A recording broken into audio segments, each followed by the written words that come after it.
मैं doctor Sushil Kumar class 12 biology chapter 1 से प्रश्न को हल किया हूँ। ये NCERT किताब के साथ साथ जो अन्य किताबें मार्केट में आती है उन सभी किताबों को ध्यान में रखते हुए हमने क्वेश्चन को सॉल्व किया है। NCERT के किताब का जो प्रश्न है उसका भी हल मेरे वीडियो में आप लोगों को मिल जाएगा। तो अब शुरू करते हैं। Question number 16, define juvenile phase, reproductive phase and senescent phase. प्रश्न में पूछ रहा है कि जुवेनाइल फेज, रिप्रोडक्टिव फेज और सेंसेंट फेज क्या है, इसके बारे में बताना है, इसके बारे में वर्णन करना है। आंसर देखें। Juvenile phase, it is pre reproductive phase. यह जो अवस्था होता है वह रिप्रोडक्टिव फेज से पहले का होता है। जुवेनाइल फेज, जिसको हम लोग किशोरावस्था कहते हैं। It occurs between the birth and sexual maturity of an organism. यह कौन सा अवस्था होता है? यह जन्म से लेकर के जब सेक्सुअल मैच्योरिटी जीव में आता है उसके मध्य जो अवस्था होता है उसको जुवेनाइल फेज में रखते हैं। Juvenile phase is also known as growing phase और vegetative phase.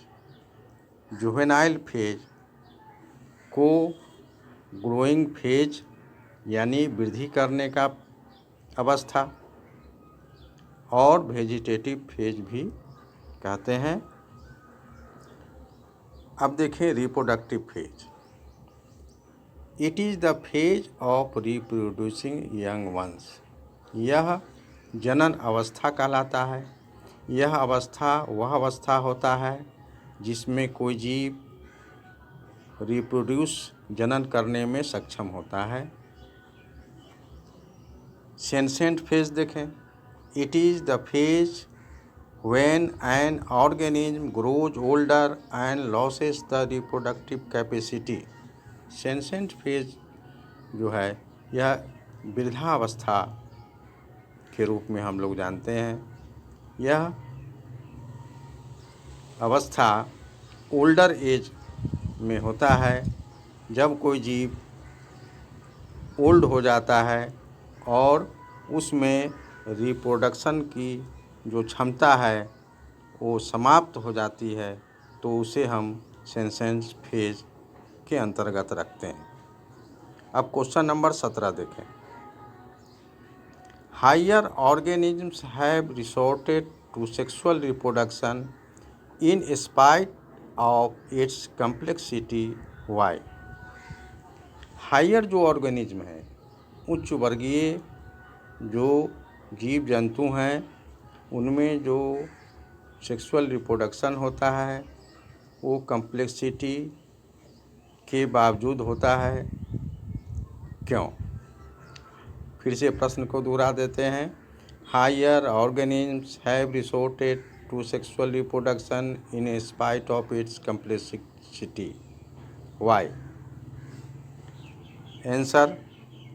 Higher organisms have resorted to sexual reproduction in spite of its complexity because sexual reproduction provides many advantages। Sexual reproduction में, लैंगिक जनन में बहुत सारे एडवांटेजेस मिलते हैं वनस्पतीय sexual reproduction के। अब इस सेक्सुअल रिप्रोडक्शन में क्या क्या एडवांटेजेस हैं उसको देखें। पहला, वेरिएशंस अकर इन प्रोजेनी। प्रोजेनी में यानी नया जो जीव बनते हैं उसमें विविधता पाया जाता है, क्योंकि यहाँ मेल और फीमेल गैमेट्स का फ्यूजन होता है।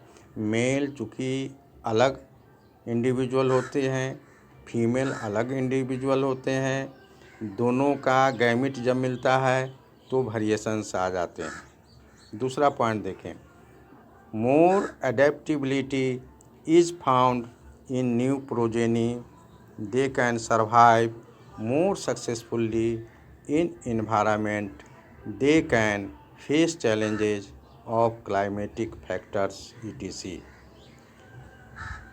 सेक्सुअल रिप्रोडक्शन के फलस्वरूप जो जीव बनते हैं उनमें एडेप्टेशन का, अनुकूलन का जो क्षमता होता है, वातावरण के साथ अनुकूलन का जो क्षमता होता है वो बेहतर होता है और यह वातावरण में सक्सेसफुली, सफलतापूर्वक सर्वाइव कर लेता है।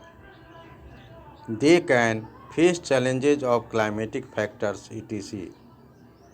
क्लाइमेटिक जो कारण है, जलवायु का जो प्रभाव पड़ता है जीवों पर, जैसे कि कभी तेज़ गर्मी है, कभी बहुत ठंडा है, या और भी कारण हो सकता है, आर्द्रता है, तो ये सब कारणों का, ये सब कारक जो है, फैक्टर्स जो हैं, उसका प्रभाव जीवों पर पड़ता है। और जो जीव इस तरह के प्रभाव को बर्दाश्त कर लेते हैं वो सर्वाइव कर जाते हैं, जो इसको बर्दाश्त नहीं कर पाते हैं वो जीवित नहीं रह पाते हैं। तो they can face challenges of climatic factors etc.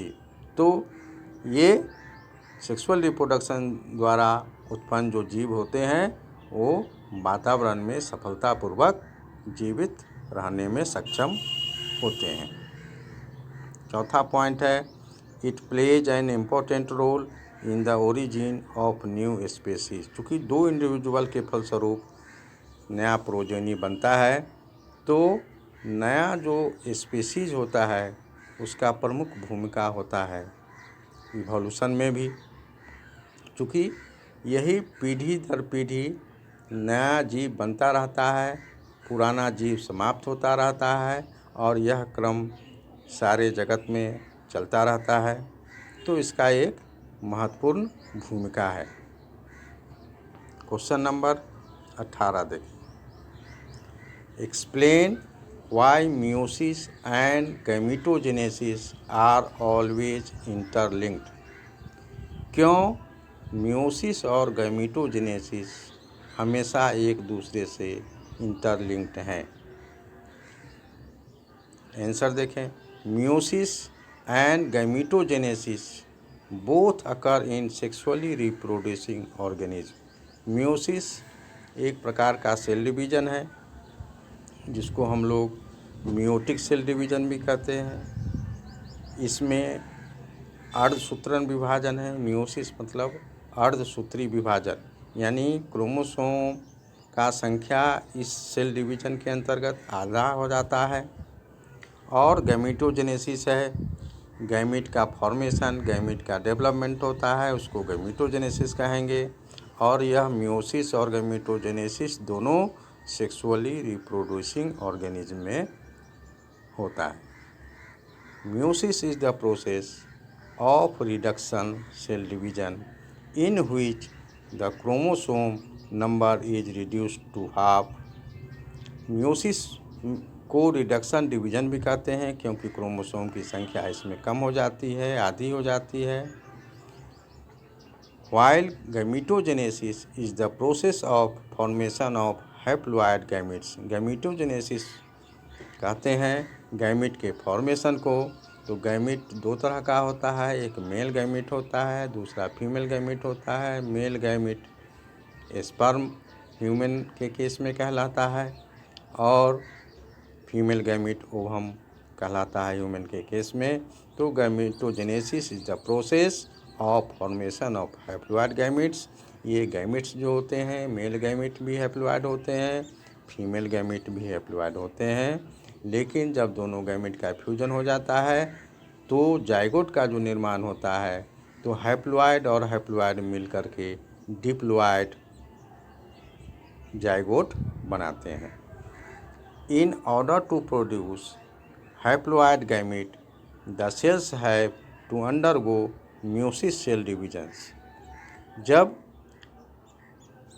Gametogenesis होता है, गैमेट का फॉर्मेशन होता है, तो वहाँ पर म्यूसिस सेल डिवीजन की क्रिया होती है।